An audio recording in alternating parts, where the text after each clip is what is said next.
All right, welcome back to the Knives Fast channel, guys. Definitely, please stick around, like, comment, subscribe, hit that notification bell, and thank you so much for your awesome, cool support. Like, comment, subscribe, hit that notification. I already said that. But anyway, check me out over on Instagram at Knives Fast, and definitely stick around for a Monday night live stream, 7:45, right here on YouTube. Now, this knife comes by way of White Mountain, and this is the QSP Gorilla 14C28 end stonewash blade and black micarta handle. And these run, guys, right at $65. And if you use my code over at White Mountain at Knives Fast.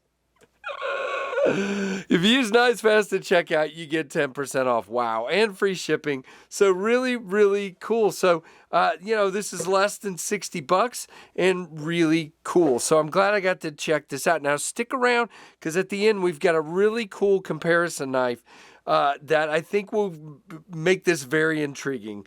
You have a steel clip here. It is not loop over, so for some of you that don't like that, you got about that much sticking out of the pocket. It is not reversible.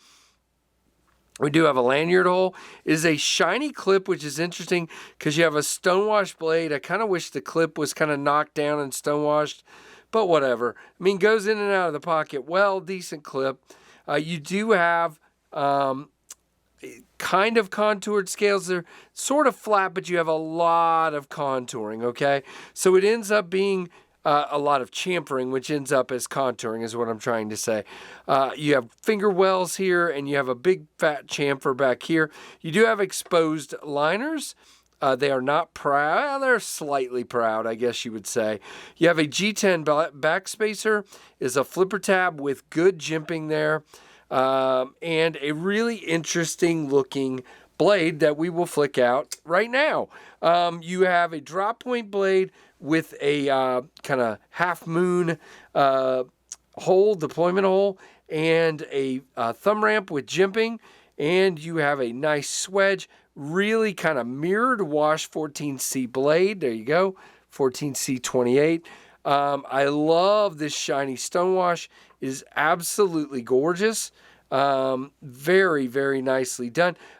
Not super thin stock, but does come down to a really pointy tip, and has a tall flat grind, so it does come down to a decent cutting edge. It is running on bearings, which you can see nice and smooth. Now, you have a big flipper tab, so see, if you put your finger way up high on the lock bar, it's gonna not clear that. Well, it cleared at that time. That's crazy.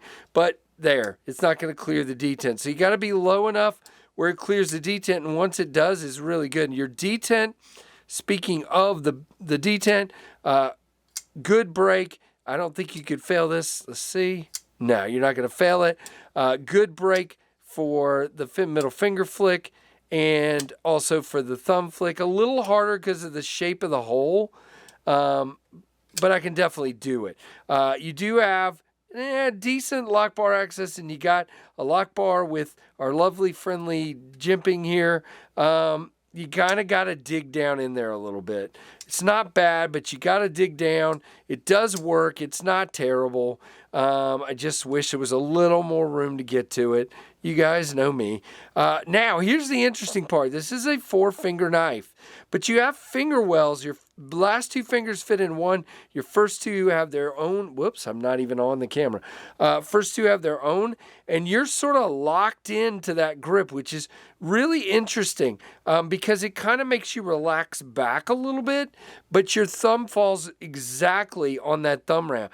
There's not really anywhere to choke up. You can kind of take your thumb up here on this flat spot. It works well like that. Not bad at all. Now, Lockup, we do have some lock rock. Kind of disappointing, but I noticed this after I did my unboxing. There's no side to side, but there's some lock rock. It's not going to close on you or anything because you're at we're right at maybe 30 here on the Lockup. It's not closing. It's not a problem, but you definitely have lock rock. Man, I wish you guys could, whoops, and I bumped the camera. That's great. Sorry about that. Can you hear it?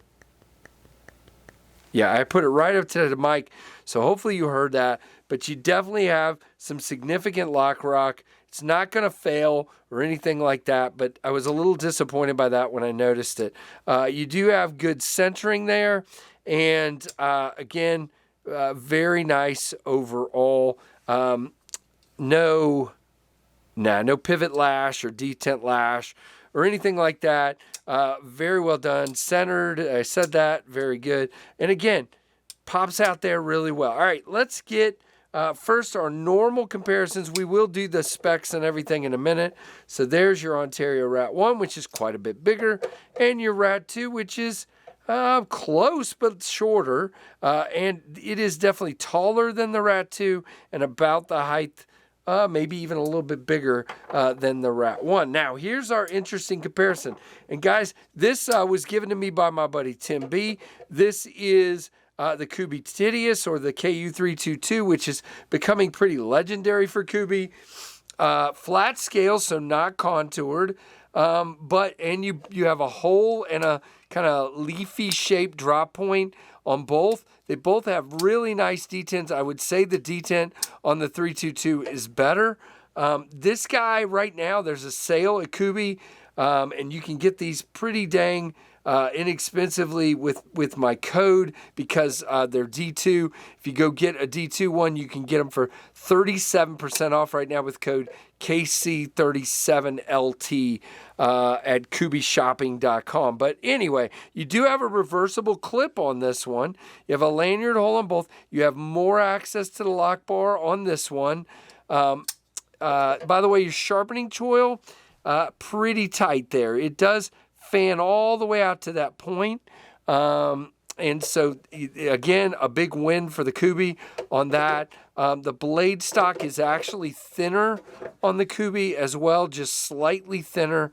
And again, you can probably get one of these for about $30 right now with that sale. And they're usually only like $40, $45 anyway. So very interesting comparison. I think they weigh very similar.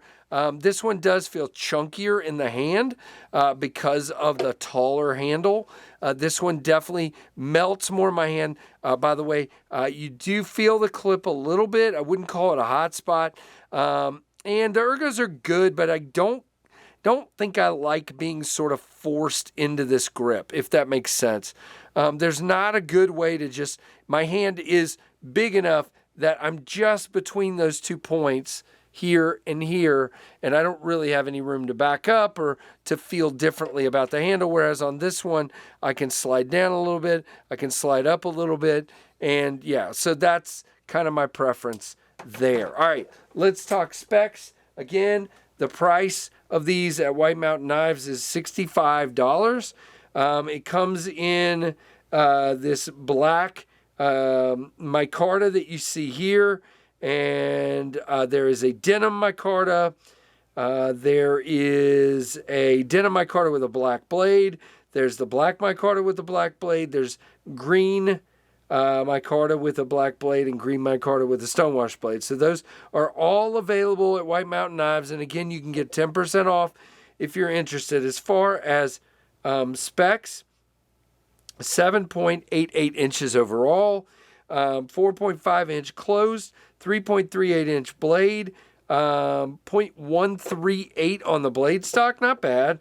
59 to 61 hardness on your 14C, and 4.37 ounces. So there you go. Very, very cool. Overall, I really like the knife. There's just some nitpicks there. And a really neat comparison, in my opinion, with the KU322. So, very cool, guys. Let me know what you think down below. Like, comment, all the things. Make sure you subscribed and have hit that notification bell. And thank you for watching the Knives Fast channel.